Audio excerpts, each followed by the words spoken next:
Hey everyone, today we've got a seriously fascinating explainer lined up for you. We're going to put our focus entirely on one specific, incredible piece of text, Prophets, Judges, chapter 13. We are going to go through it verse by verse, step by step, really uncovering the simple, direct meaning of the text, what we call the Peshat. There's honestly no need for outside context or deep symbolic dives today, because the narrative itself, well, it's just so rich. It's dramatic, and it's completely packed with this profound human and divine interaction. I am absolutely thrilled to guide you through this incredible chapter.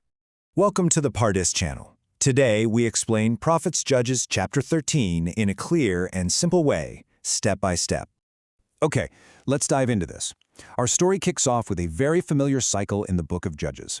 Verse 1 tells us clearly, the Israelites again did evil in the eyes of the Lord. And because of this, God delivered them into the hands of the Philistines. But notice the duration here. This oppression lasted for 40 long years.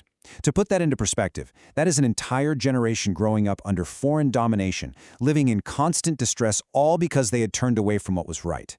So this effectively sets the stage. The nation is in a really dark place, deeply in need of deliverance. But as we're going to see, God's plan for rescue begins in the most quiet, intimate setting imaginable. To begin this grand rescue, the text zooms way in. We move from the fate of the entire nation down to a single, quiet family. Verse 2 introduces us to a man named Manoah. We learn he's from a town called Zorah, and he belongs to the clan of the Danites. But honestly, the most crucial piece of information here isn't his genealogy or his hometown. It's his family's hidden pain. The text tells us plainly that Manoah's wife was sterile and remained childless. Now, in the ancient world, you have to remember, this wasn't just a personal sorrow. It was often viewed as a really heavy social burden. So look at what we have here. A nation suffering under the Philistines and a household suffering under the quiet, heavy grief of being childless. And then, out of nowhere, the miraculous happens. In verse 3, the angel of the Lord suddenly appears directly to Manoah's wife. Imagine the shock. And the angel doesn't sugarcoat her reality at all. He acknowledges it right off the bat, but then completely overturns it. He says to her, "You are sterile and childless, but you are going to conceive and have a son." Just like that. In an instant, her reality is shattered, but in the best possible way. The despair of her childlessness is immediately replaced with the divine promise of life. But this isn't just a congratulations, it's a boy kind of moment. The angel follows up this incredible news with a very strict set of instructions. Verses 4 and 5 lay out extremely specific rules for this mother-to-be. The angel tells her, first, drink no wine or other fermented drink. Second, do not eat anything unclean.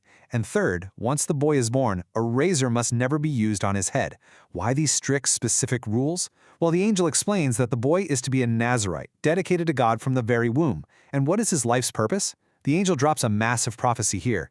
This boy will take the lead in delivering Israel from the hands of the Philistines. So wow, this child is literally the answer to the 40 years of oppression we talked about just a minute ago. Now put yourself in her shoes for a second. How would you react? Verse 6 tells us exactly what she does. She immediately runs to her husband, Manoah, to report this awe-inspiring visit. Notice her exact words in the text. She tells him, "A man of God came to me. He looked like an angel of God, very awesome." She is clearly terrified, yet completely amazed.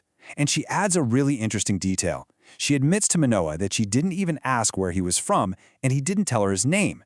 She simply relays the strict instructions about the wine, the unclean food, and the fact that the boy will be a Nazarite to God from the womb until the day of his death. Manoah's reaction in verse 8 is actually fascinating. He doesn't dismiss his wife, he doesn't laugh at her incredible story or tell her she was just seeing things. Instead, he turns immediately to prayer. He pleads with God, saying, "O Lord, let the man of God return to teach us what to do for the boy who is to be born." Manoah completely believes that a child is coming, but he clearly feels overwhelmed by the weight of this responsibility. He wants to hear the instructions for himself. He desires clear, step-by-step guidance on how to raise this divinely promised child. And you know what? God actually listens. Verses 9 and 10 give us a perfect chronological sequence of the second visitation. Step 1, God hears Manoah's plea. Step 2, the angel of God appears again. But, surprisingly, the angel doesn't appear to Manoah. He appears again to the woman while she is out sitting in the field, and Manoah is nowhere to be found. Step 3, she wastes zero time. She hurries to fetch her husband, exclaiming, "Here he is, the man who appeared to me the other day." This finally sets up the face-to-face encounter Manoah has been praying so hard for. In verses 11 and 12, Manoah follows his wife, approaches the messenger, and asks, "Are you the man who talked to my wife?" The angel replies, I am. Now Manoah finally has his chance. He asks the burning question that prompted his prayer in the first place. When your words are fulfilled, what is to be the rule for the boy's life and work? Manoah is essentially looking for an expanded, detailed manual here. He wants to know exactly how to parent this specific child who is destined to save the entire nation. So the crucial point is, the angel doesn't actually give Manoah any new information. Look at verses 13 and 14. The angel simply turns the focus right back to the wife and reiterates the exact same instructions he already gave her. He tells Manoah, your wife must do all that I told her. She must not eat anything from the grapevine. She must not drink wine or fermented drink. She must not eat anything unclean. She must do everything I commanded. It's a brilliant, almost humorous moment. Manoah wanted a detailed parenting guide, but the angel simply says, stick faithfully to the rules I already gave your wife. The original instructions were perfect and complete. Now we reach a moment of deep, dramatic irony in verses 15 and 16. Manoah naturally wants to show hospitality to this man of God. He says, we would like you to stay until we prepare a young goat for you. This is just standard, everyday earthly hospitality. But the messenger replies, even though you detain me, I will not eat any of your food. But if you prepare a burnt offering, offer it to the Lord. The text explicitly notes right here that Manoah still did not realize it was the angel of the Lord. He is treating a divine being like a hungry traveler, and the angel is gently redirecting that earthly impulse into an act of divine worship. Still trying to honor his guest, Manoah asks in verse 17, what is your name, so that we may honor you when your word comes true? And it makes total sense, right? If this prophet correctly predicts a miraculous birth, Manoah wants to make sure he gets the proper credit. But the angel's response in verse 18 is mysterious and incredibly profound. He replies, why do you ask my name? It is beyond understanding. Some translations even say, it is wonderful. The messenger completely refuses to be boxed in by a human name. He is asserting his heavenly, incomprehensible nature. This brings us to the breathtaking climax of the chapter in verses 19 and 20. Let's walk through exactly what happens here. Step 1, Manoah takes the young goat and the grain offering and sacrifices it on a rock to the Lord. Step 2, as Manoah and his wife are standing there watching, the Lord does an amazing thing. A flame literally blazes up from the altar toward heaven. Step 3, right before their very eyes, the angel of the Lord ascends in the flame. And step 4, the natural, terrified human reaction. Manoah and his wife fall with their faces to the ground in absolute awe. Verse 21 tells us that the angel of the Lord did not show himself again to Manoah and his wife. And it is in this exact moment, lying there on the ground after seeing a being ascend into the sky in a pillar of fire, that the light bulb finally goes on. Manoah realizes that this was not just a prophet or some wandering man of God. He realizes this was the angel of the Lord.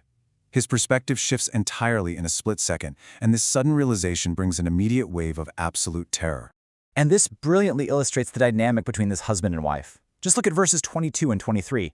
Manoah is in a complete, utter panic. He cries out to his wife, we are doomed to die. We have seen God. He fully believes that looking upon the divine is an instant death sentence. But look at his wife's incredibly calm, rational logic. She counters his panic by saying, if the Lord meant to kill us, he would not have accepted our burnt offering and grain offering from our hands, nor shown us all these things, or now told us this. I mean, she uses perfectly sound reasoning. Why on earth would God promise them a baby, give them strict rules for raising him, accept their sacrifice, just to strike them dead? Her clear-headed faith completely diffuses Manoah's sudden fear. And the narrative portion of our chapter wraps up beautifully in verses 24 and 25. The angel's words are fulfilled exactly. The woman gives birth to a boy, and she names him Samson. The text tells us that the boy grew, and the Lord blessed him. And finally, we see the very beginning of his great destiny. The Spirit of the Lord begins to stir him while he is at Mahaneh-dan, which is located right between his hometown of Zorah and Eshtaol. The deliverer of Israel has officially arrived, right on schedule, exactly as promised. So we have walked through the text step by step. We've seen the who, the what, the where, and the why. Now let's shift gears a bit and move into some key ideas and practical lessons. What can we actually learn from Manoah and his wife? Let's distill these events down. What are the simple, practical life lessons, the direct takeaways from the peshat of this text that you and I can take and apply to our own lives today? Well, here are 4 key takeaways. First, we learn from Manoah to seek instruction when facing new responsibilities. When he heard he was going to be a father to a very special child, he didn't just wing it, he actively prayed for guidance. Second, we learn the importance of faithfully adhering to the rules given by God. Remember, the angel didn't give Manoah a new, easier set of rules, he just reminded him to stick strictly to the exact boundaries already set. Third, trust that God accepting your efforts is a sign of life, not doom. Just as the wife knew the accepted sacrifice meant God was with them, we too should recognize God's acceptance of our good faith efforts as a truly positive sign. And finally, use calm logic to overcome sudden fear. When Manoah panicked, his wife didn't join the panic. She used the facts of what God had already done to logically, calmly bring the situation back down to earth. As we bring this explainer to a close, I really want to leave you with a provocative question to think deeply about. How can we apply the wife's calm logic and Manoah's desire for instruction in our own lives today? When you face an overwhelming situation or a sudden realization that terrifies you, do you panic like Manoah, or do you lean on the clear evidence of God's past goodness just like his wife? And when you are handed a massive new responsibility, do you ask for clear instructions to do it right? It's definitely something worth chewing on. Thank you for learning with us. If this helped you understand the chapter better, like, subscribe, and join us for the next chapter.